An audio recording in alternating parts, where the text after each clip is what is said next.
Okay, the next one we're going to look at here, and it's related to the projectiles, is going to be sample problem 1111. Here we have another projectile, okay? It is being launched at 800 feet per second. Let's kind of scooch in here so you can see. 800 feet per second. And we wanted to get 2,000 or 12,000 feet away and 2,000 feet up. We wanted to land right on point B, okay? So what we want to find here is we want to find what is the angle that we need to actually launch this at to ensure that we get to that point. Okay, so this is kind of a fun little problem. So what we're going to do is we're going to start by making our own little diagram, given the information that we have, and then identify what we're going to try to find. So this is sample 1111. Okay, we're going to start here at that point where we're going to launch our projectile. We're going to it's going to be that ground level. Okay. And we don't know what the angle is going to be, but we know that the original velocity is going to be 800 feet per second. I got to remember we're in English units this time. And this is going to be our point A and our origin. And we wanted to land right about, we'll call this our point B. So we want this to kind of go up and over, and we need this to be 12,000 feet out, okay? And you can see that that's going to be an X value for us, right? And then we want this to be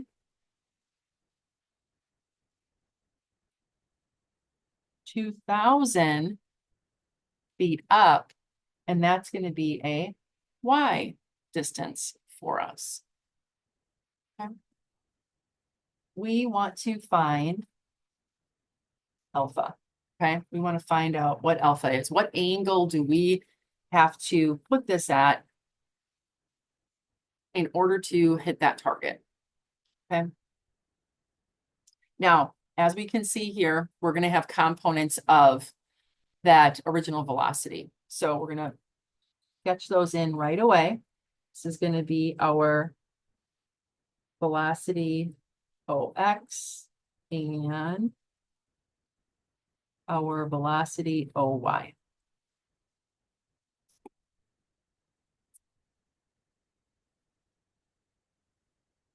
And step number one is going to be identifying the components. Okay, step number one is going to be the components. Okay, so as we look here, I know you guys are really good at components from statics. So we can say that our X component is going to be equal to the hypotenuse, which is 800 feet per second, times the cosine of alpha. We don't know what that angle is, so we have to keep it in terms of alpha. So this is going to be 800, would be meters per second. So this is VO times the cosine of alpha. So it's just going to stay in those terms right there. And then our velocity in the Y direction is going to be equal to that same hypotenuse, but this time it's the side opposite. So it's going to be the 800 times sine of alpha.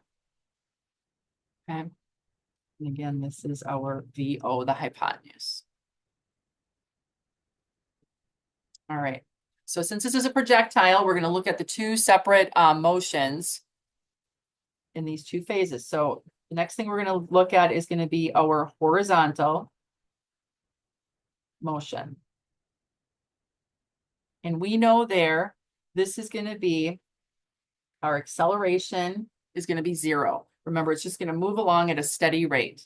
So our velocity at any point is always going to be equal to that original velocity because the velocity is constant. Okay. Now, we know this distance right here, but we don't know how much time it's going to take us to get there. So we want to put then that distance in terms of time.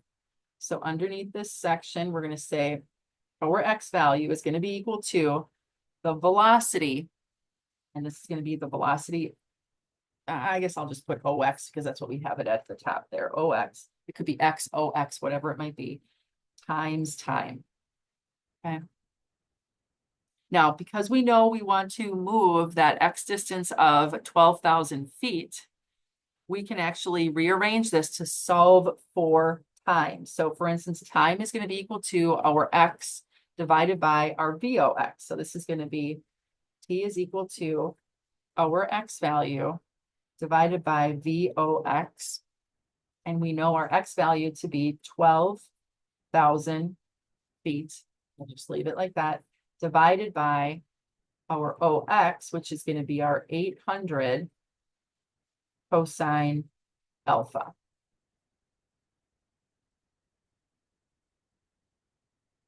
Dividing 12,000 by 800, we can say T is equal to, this is going to be 15 divided by cosine alpha, to just kind of get it into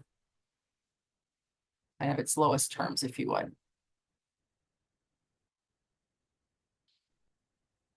Okay, vertical motion. 3. Vertical motion, we know, is going to always be on a projectile. It's being affected by gravity. So this is going to be constant acceleration. Okay. So if we look, again, this is where I have mine. Vertical, if we look at that Y value, we're going to be looking here. So we want to know what is that horizontal distance, the Y value, or I'm sorry, vertical distance. It's going to be equal to any offset from the vertical distance that I'm sorry, I'm looking at the wrong one. Y is right here, offset of the vertical distance, plus the original velocity of the Y component times the time, plus 1/2 the acceleration due to gravity times T squared. Okay.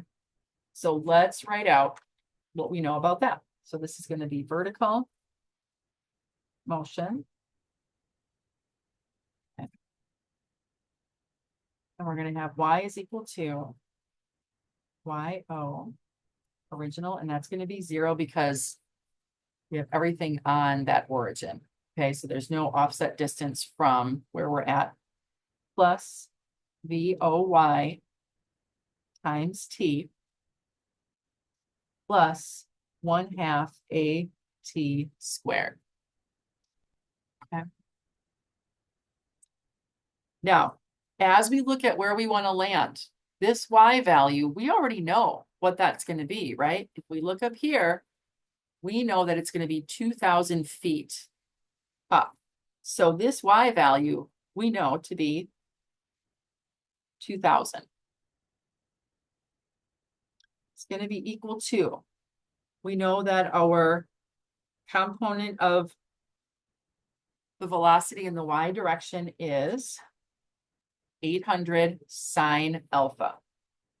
So 800 sine alpha times the time, okay? Times the time. We know the time to be equal to 15 times cosine or over cosine alpha. So we're going to put 15 over cosine alpha. Plus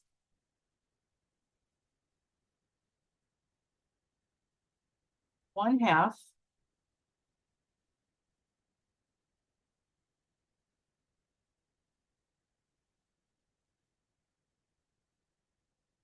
times the acceleration of gravity times time squared. Okay. And we can put, oh, sorry. Have it there. So we're going to put 1/2 times negative 32.2. That's 32.2 feet per second squared. We have to put a negative in front of there and sneak it in. Times the time squared. So we're going to go here. We know that the time is equal to 15 divided by cosine alpha, and we're going to square that entire quantity. So these are substitutions for the acceleration of gravity and the time here, and we're squaring that.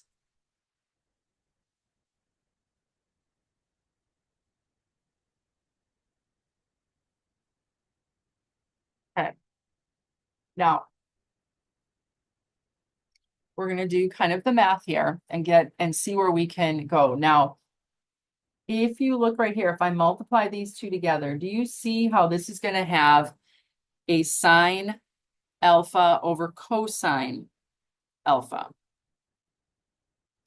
Do you know a trig identity that that's equal to? Anyone? I'll open up the chat box. So sine alpha over, yep, over cosine alpha is going to be equal to tangent alpha. So I'm going to write that over here. Okay. So sine alpha over cosine alpha is equal to tangent alpha, right? So we're going to be able to utilize that here.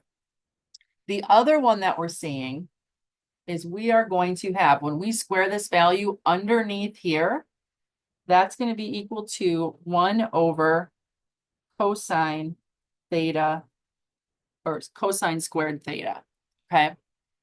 That is equal to secant squared theta or alpha. And that is equal to, I love trig and sine. Yeah, I know, right? That is equal to 1 plus tan squared alpha. Not too bad, but does it come back? Do you guys kind of see that? If you need to look up trig identities, you're going to find that these are indeed the ones that we see here. So let's see how we're going to then, where we see this, we are going to use that. So I'm going to kind of jump back down over here. So we're going to go back down over here. Then we're going to leave this 2,000 hanging out there. This is going to be equal to now 800 times 15. 800 times 15 is 12. No. Looking at my numbers here. Oh, yes, it is. It's 12,000. 12,000. And now the sine alpha over cosine alpha becomes tan alpha. Okay. So 800 times 15, 12,000. And then sine alpha over cosine alpha is tan alpha. Okay. Then we're going to have 1/2 times negative 32.2. This right here is going to equal a negative 16.1. Okay. And then it's going to multiply by, it's going to be the top here, it's going to multiply by 15 squared. Okay. And then we're going to take these two numbers here, the 16.1 times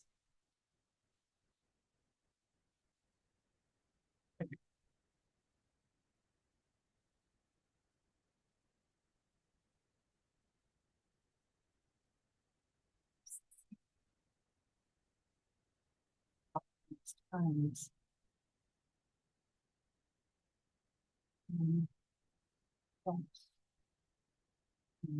squared. There we go.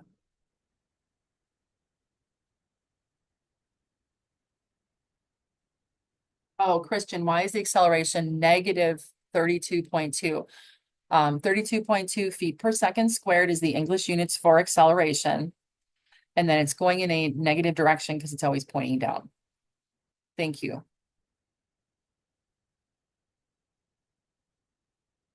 Did you say the English units? English units, yes, 32.2, because we're in feet and seconds for this problem. We're in English units. Yeah. We are, yeah. So if you look up at the top here, 800 feet per second. And then this is I was writing 12,000 feet and 2,000. I know, yeah. And here we go back and forth, which is actually really good. Yeah, not my most favorite thing to do.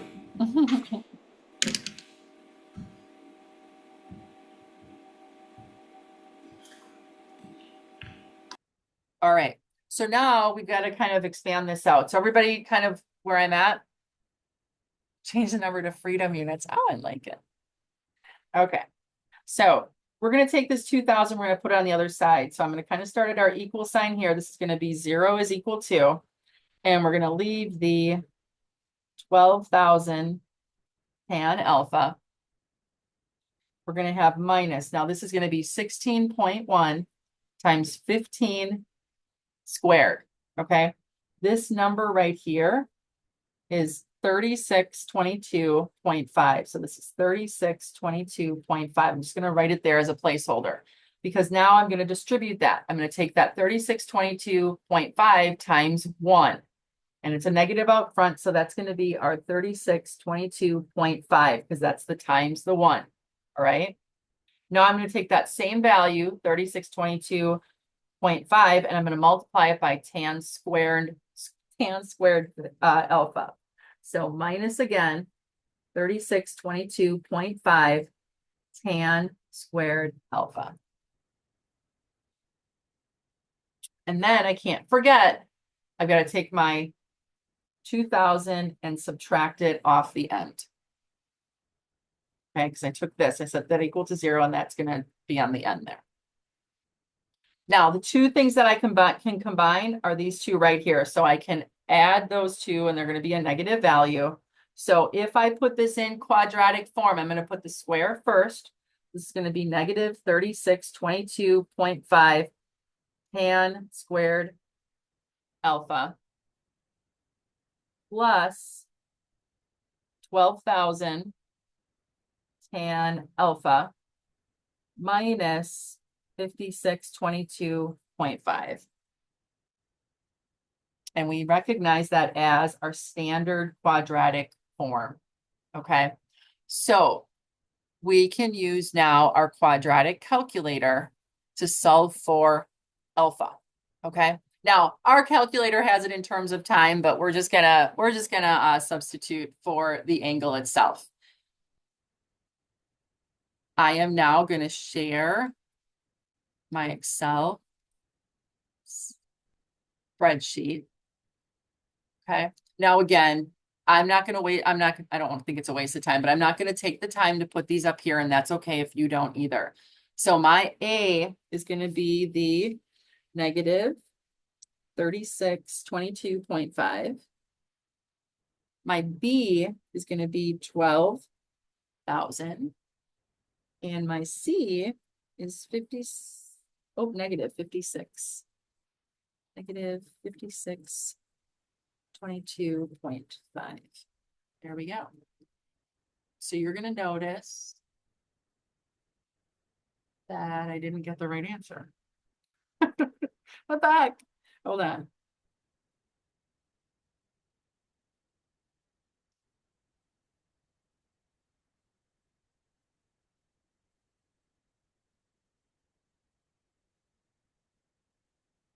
Hold on for just a second. I've got a sign wrong. I've got positive.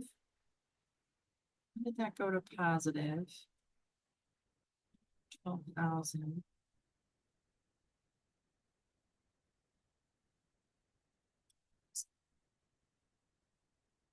Hold on, this is my negatives. I have my signs exact opposite of what they have here. So I'm just trying to figure out why. Oh, they just went to the other side. They have the positives over there.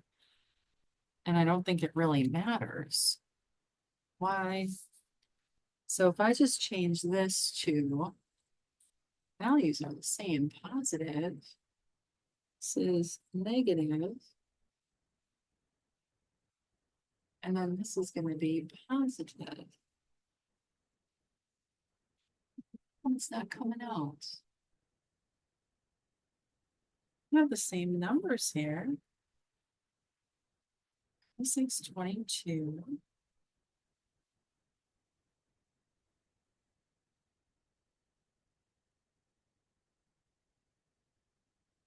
Pause the recording for just a little bit. Yeah, I should be getting the 70 and the 29.46, Josh. So are you using the same numbers? I'm not seeing where I'm going wrong. I must have something. Something must have gotten. Oh, it's because you substitute the t for the tan theta, and you have to inverse tangent those numbers to get the values.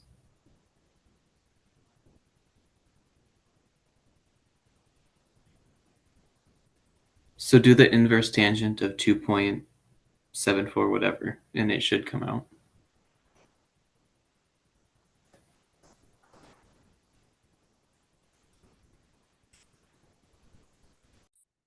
Okay, now I know what we're doing. So what I have here is I have the decimal equivalent of the tangent of that angle. So we need to take the, like you said, the inverse tan of. Thank you for the help on that. I was, like I said, I was spacing out a little bit. So these are our numbers, and if we just take those, we are going to get then our angles equal to, I'm going to go over here. Okay. So we know that tan alpha is going to be equal to, one of our values was 0.565. So to find our alpha, we're going to take that inverse value, and this first one's going to be 29.5 degrees. So this is our first angle that we can put the projectile at. The second angle then is going to be the tan, I'll call this alpha 1 and alpha 2. And then the next one is going to be the 2.75. And then my alpha 2 then is going to be taking the inverse tan, is going to be 70 degrees. Okay. So what that means to us then is that we can have two angles. see your Oh, paper. I'm so sorry. I didn't switch my share. Sorry about that. Let me go back over here. Sorry. So taking those values of the tangents, the 1 and the 2, or the first and the second angle, you're going to get and use the inverse tan, and our alpha then is going to be 29.5 for the first one, and then 70 degrees for the second one. Now, what that tells us then is that we can tip our projectile at these two angles and achieve that same point B, 12 thousandths in the X and 2 thousandths up. Okay.